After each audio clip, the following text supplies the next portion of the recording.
E aí galera, hoje eu tô gravando um relato aqui do lado de fora do meu quarto, o único lugar que a internet pega. E vou contar hoje o relato, já antecipo que vai estender um pouco. Toda viagem, ela tem sempre um dia que marca aquela viagem, né? Normalmente esse é considerado o melhor dia de uma viagem. Eu acredito que hoje foi esse dia. Acho improvável ter dias melhores no restante da viagem, mas ainda tenho esperança de com certeza viver muitas coisas. E basicamente foi por dois motivos que eu vou relatar em detalhes aqui, tá? Bom, o primeiro deles foi a quantidade de animais que eu vi hoje. Logo no começo, acordei bem pela manhã hoje, 6 da manhã, da cidade que eu estava, e segui aí para uma cidade próxima ali que chamava Orapa. Essa cidade não estava aí no meu planejamento, né? Era só uma cidade de passagem, mas como eu estava um pouco longe dos pontos que eu estava querendo visitar e eu ia ter que andar novamente o dia todo, eu resolvi então passar por ali.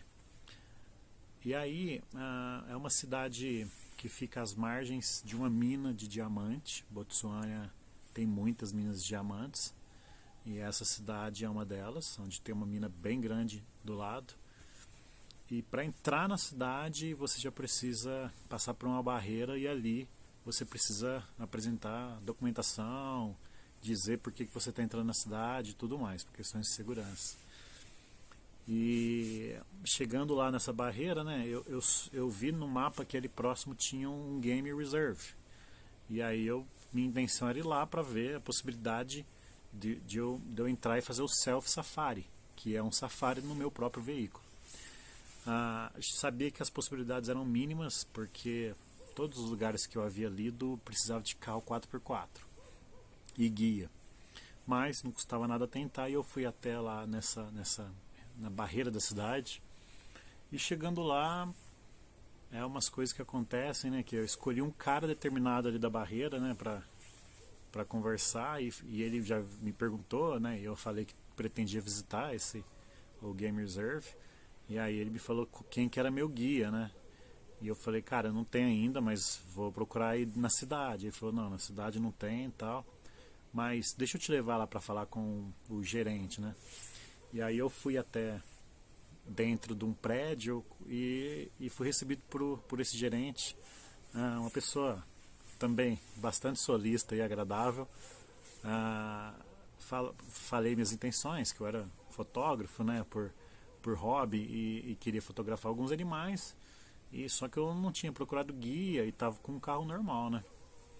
Ele falou, olha, assina aqui alguns documentos, precisei apresentar reserva do carro, licença de direção, passaporte, tudo, todo o trâmite ali, assinei alguns documentos.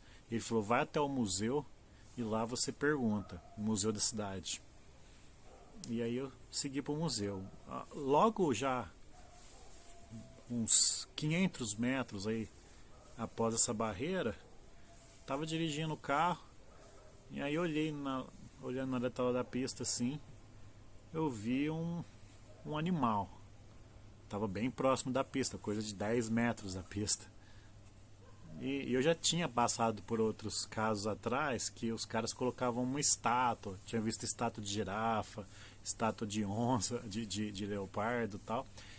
E aí, na hora que eu passei e vi, eu falei. Aí eu vi que era um felino, né? Possivelmente um leopardo, pelo tamanho e tal, e pela aparência.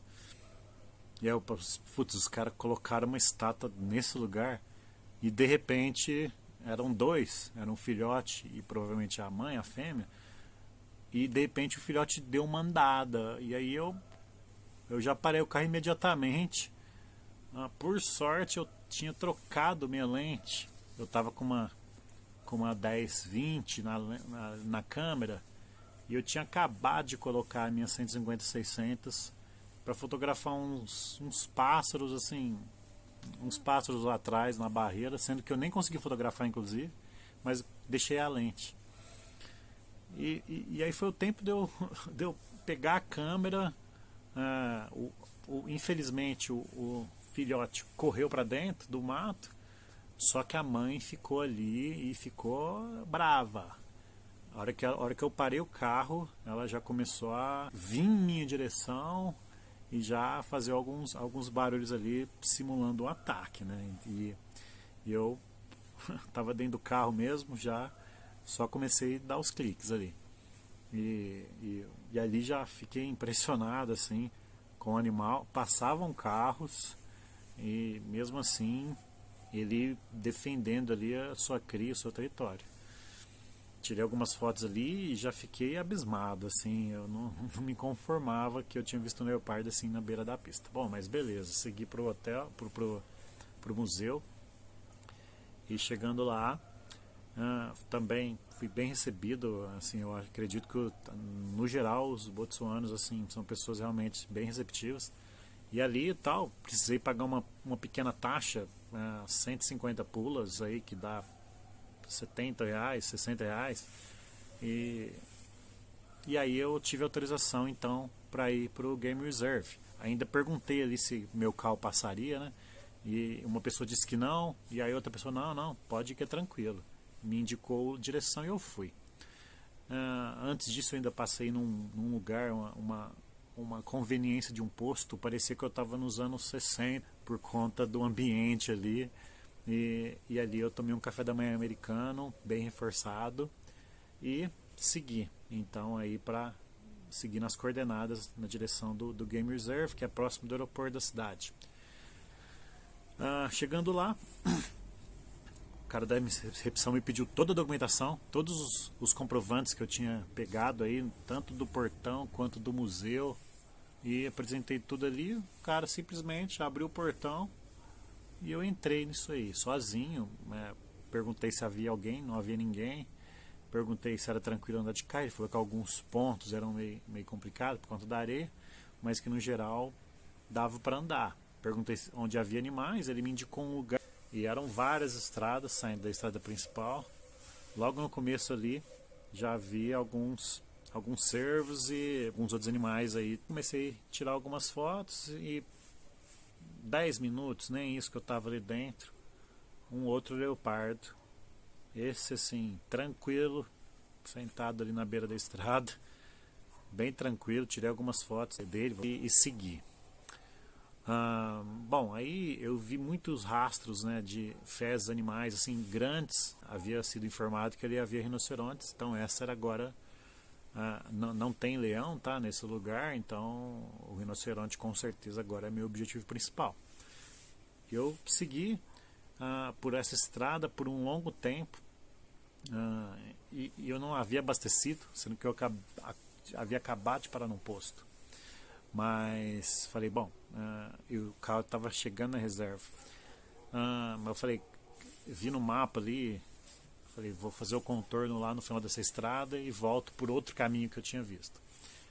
Beleza, segui e tal, alguns macacos, pouca coisa ali no caminho. E aí cheguei ao final dessa estrada e quando eu comecei a voltar pela outra, já vi uma zebra. Ali fiz algumas imagens legais dela, até uma filmagem e algumas fotos, e continuei. Alguns pássaros aí que eu também vou colocar as fotos. E cheguei então a um lugar que o cara havia me explicado, né? Falou que era como um descampado, uma savana. Então eu cheguei nesse lugar, né? E ali, a hora que eu cheguei, eu já vi num canto dessa grande savana, assim, bem lá no horizonte, alguns rinocerontes, né? Uns 5, 6, 7 rinocerontes ali. Estava bem distante. E aí eu já comecei a me preparar para tentar chegar mais próximo, de carro, obviamente. E fui conseguindo, cheguei bem próximo deles e fiz algumas fotos aí. No que eu estava fotografando esses rinocerontes, algo em torno de 4 quilômetros, 3, 4 quilômetros de distância, estava bem longe, eu vi algumas girafas. E aí então eu peguei e fui em direção às girafas. No caminho dessas que eu havia visto, eu vi outras, que são as fotos que eu estou colocando aí. E assim, ali nesse momento, para o rinoceronte eu não desliguei o carro, porque são animais um pouco agressivos, territorialistas, e aí qualquer movimento ali eu estava pronto para partir se necessário. Mas para as girafas eu assim, desliguei o carro, elas ficaram me olhando por um pouco, mas de repente elas estavam no habitat delas e elas estavam agindo naturalmente ali, comendo algumas folhas das árvores, e eu fiquei admirando apenas ali essas girafas. Fotografei alguns outros animais. Agora é meia-noite aqui, tá? Eu tô com bastante sono, inclusive. Tratei quase 50 fotos agora, mas eu gosto, inclusive, de fazer isso, então foi tranquilo. A gasolina, então, havia chegado na reserva, e aí eu precisava partir, tá? Mas eu já havia fotografado todos os animais, creio eu, ali do local. Não haviam nem leões nem elefantes. Então, rinocerontes, zebras, esses outros animais aí estavam já, e o leopardo, check. Então, eram 11 horas, quase por volta do meio-dia. Eu tinha um longo caminho ainda e eu resolvi então seguir. Já haviam tido boas fotos ali. Voltei para o posto, abasteci, saquei uma grana lá também. Eu sempre saco dinheiro quando eu chego nos países, né, caso alguma emergência. Uso o cartão de débito mesmo. Uma hora eu faço um post explicando como é que funciona. E segui aí sentido ao Kalahari então. E aí agora chega o segundo fato do dia que fez o dia ser incrível como foi, que eu tenho que voltar um pouquinho. Um pouco antes dessa viagem começar, eu estava planejando quais os pontos que eu iria passar. E eu iria passar por um país chamado Lesoto e Moçambique, além da África do Sul. E assistindo alguns documentários, eu vi, por acaso inclusive, estava assistindo um documentário aleatório sobre uma civilização que vive aqui na região de Botsuana e Namíbia. Eles vivem no deserto. Eles são os Bosquimanos, ou Bushmen em inglês. E é uma civilização que os estudos dizem que eles estão aí andando pela Terra há 100 mil anos. Acredita ser a civilização mais antiga ainda viva na Terra. E assistindo um pouco desse documentário, depois pesquisando um pouco mais da vida sobre eles, foi algo que me chamou a atenção e inclusive fez eu trocar aí os países que eu iria passar. Então eu troquei Lesoto e Moçambique por Botsuânia, na esperança de encontrar essa civilização. A pesquisa para tentar encontrar algum vilarejo ou algum rastro dessa tribo, desses indígenas, durou por mais de 2 semanas, diariamente eu pesquisando, mandando mensagens para pessoas aqui de Botsuana, da África do Sul, e sem sucesso. Não conseguia muitas informações, ou quando conseguia era algo que era um safari privado e o preço era muito caro mesmo. Então eu decidi manter meu plano de tentar encontrá-los e vim para cá encontrá-los por conta própria. Beleza, terminei esse safari então, né, esse self safari, segui aqui para o Kalahari. E bom, antes disso, na verdade, um pouco antes de seguir para o Kalahari, tem várias barreiras aqui em Botsuana, além daquela cidade, para entrar e para sair da cidade. Eu passei por algumas outras. Então eu tinha acabado de chegar numa barreira ali e eu notei que no mapa havia um salar próximo, né? Aparentemente um salar, nas imagens de satélite mostrava. E aí eu pedi algumas informações, e o cara me explicou ali rapidamente, e eu então segui para lá. Era um caminho bem tenso ali também, tá? De muita areia, mas consegui chegar lá e fazer algumas filmagens com drone, inclusive. Estou colocando aí no vídeo agora. E lugar muito legal, assim, esse estava com água e ele não era tão branquinho como o da Bolívia, né? Como o Salar de Uyuni, mas deu para fazer uns mais legais ali, curtir um visual. Voltei para a estrada e segui, sentido Kalahari. E aí, no meio ali da rodovia, eu vi um local chamado Lions Park. E aí eu falei, bom, deixa eu dar uma paradinha aqui. Eu parei, era como se fosse um zoológico, na verdade, era um espaço bem pequeno ali, restrito, e lá haviam 2 leões. Quem me recebeu, uma mulher, assim, não de muito sorriso, mas tranquilo ali. E eu entrei para, às vezes até para ajudar um pouco ali. Eu vi que o lugar estava um pouco abandonado, era um preço barato ali, coisa de R$ 40. E eu fui lá, deixa eu ir lá dar uma olhada nesses leões aí, né? Entrei e tal, não vou nem colocar a foto aí porque os leões estavam presos, né? E beleza. Quando eu tava saindo, eu fui pedir informação, então, sobre os bosquímanos, se ela conhecia alguém que poderia me ajudar, tal. E aí ela chamou ali, então, um nobre rapaz, do qual eu vou colocar o nome aí no vídeo e uma foto, inclusive. E aí eles começaram a conversar entre eles, tal. Ali é bem complicado entender a linguagem deles. E aí esse cara veio me explicar um local que eu poderia encontrar, então, uns bosquímanos que ainda vivia. Assim, hoje em dia existem muitos aqui em Botsuana, mas não vivem como os seus antepassados, né? Eles vivem da caça, da coleta, são nômades, não possuem casa. Mas não haviam, ele não conhecia bosquímanos desse nível, mas ele conhecia um vilarejo ali próximo onde eles viviam de maneira bem similar aos antepassados aí.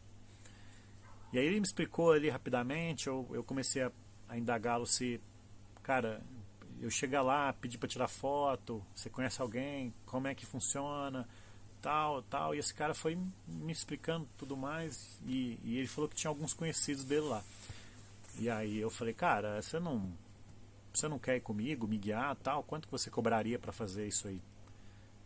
E aí ele falou, cara, vamos fazer o seguinte, paga minha gasolina e eu vou contigo lá, você vai no meu carro, tal, deixa o carro aí.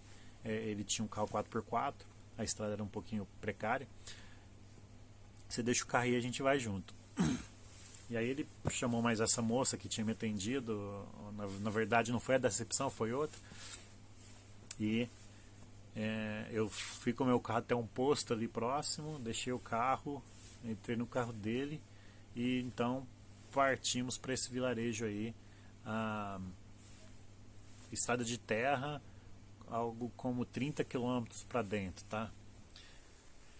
Bom, esse vilarejo, chegando lá, né, eu já observei, eram algumas casas feitas pelo governo, inclusive, feitas para os bosquímanos aí que escolhem, né, deixar seu modo de vida tradicional. Inclusive parece que o governo banca algumas coisas e tudo mais. Então tinha alguma dessas casas ali, tinha escola, tinha até inclusive eletricidade e tudo mais. E aí ele parou e começou a fazer algumas perguntas, tá? E a galera foi apontando aí as direções, ele foi entrando. Com certeza, se eu tivesse ido sozinho, eu não teria conseguido encontrar esse lugar especificamente. A questão é que ele andou mais um pouco para dentro aí da mata e chegou então a um vilarejo um pouco menor. E ali, assim, os bosquímanos vivem não em casas de alvenaria, mas em casas de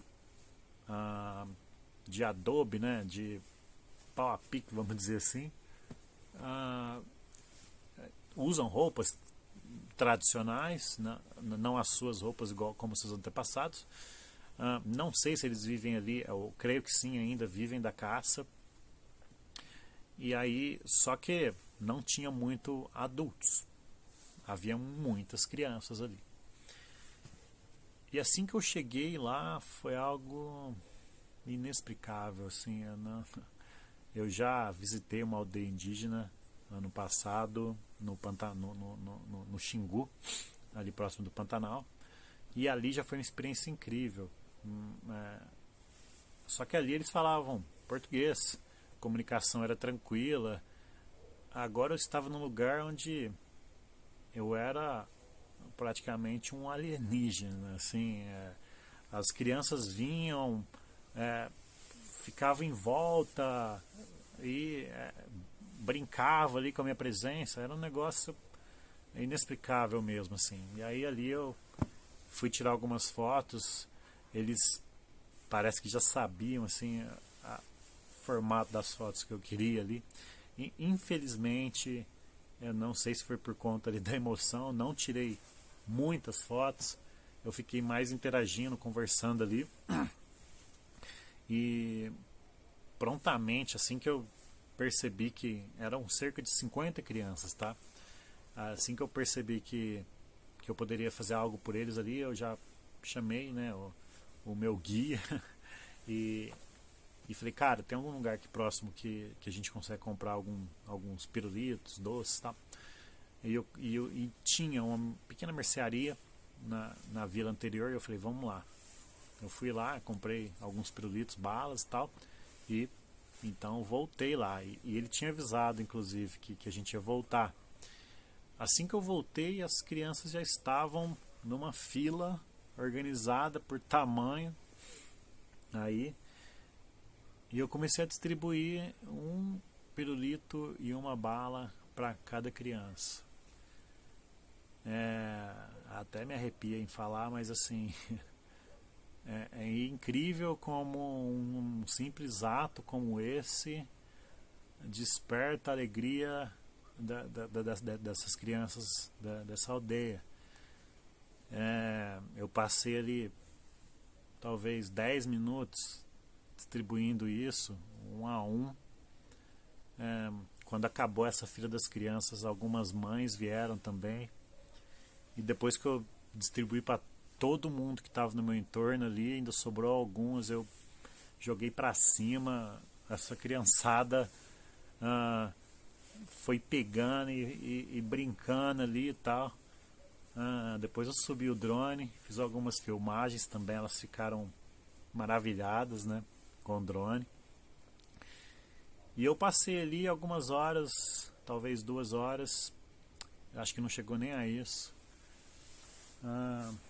Que agora eu olho as fotos e sinto que eu deveria ter passado mais.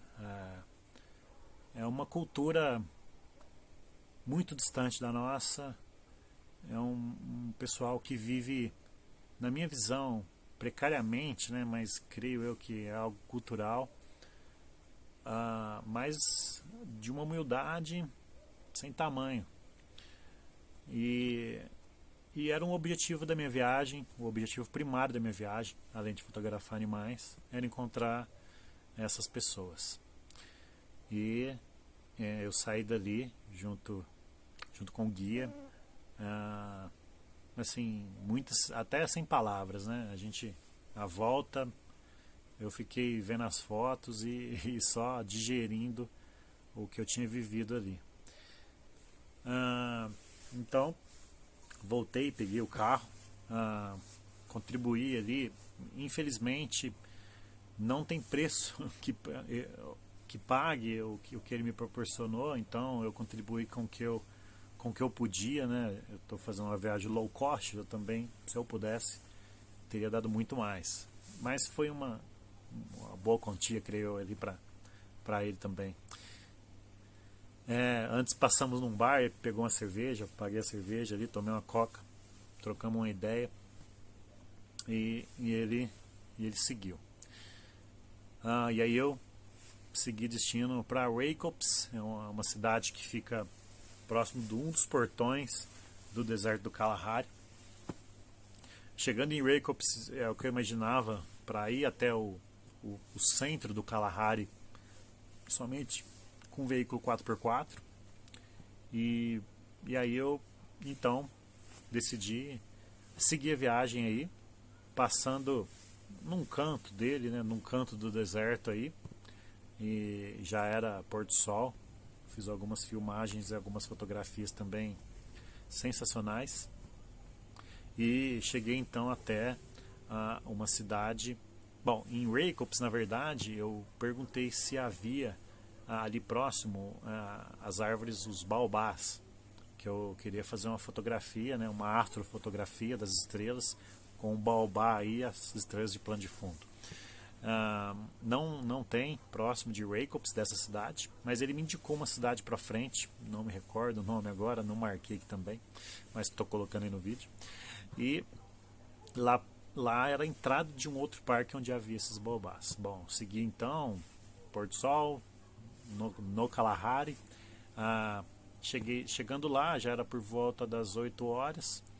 O único lounge, né, o único hotel ali que havia na cidade era desses lounges high cost, que é, e quando eu falo high cost, é algo que, pelo menos para mim, é algo meio impraticável, né? Esse não era tão caro assim, mas é acima de 3 mil, 5 mil, 7 mil os lounge que tem aqui na região, em alguns lugares aí. Realmente são para pessoas que, inclusive, tem heliporto, próximo tem também pista de pouso, então é algo para pessoas realmente de alta classe, alto nível que vem curtir um safari na África aí. Como não é o meu caso, né, estou em busca de uma viagem low cost, não deu para ficar ali, era o único da cidade.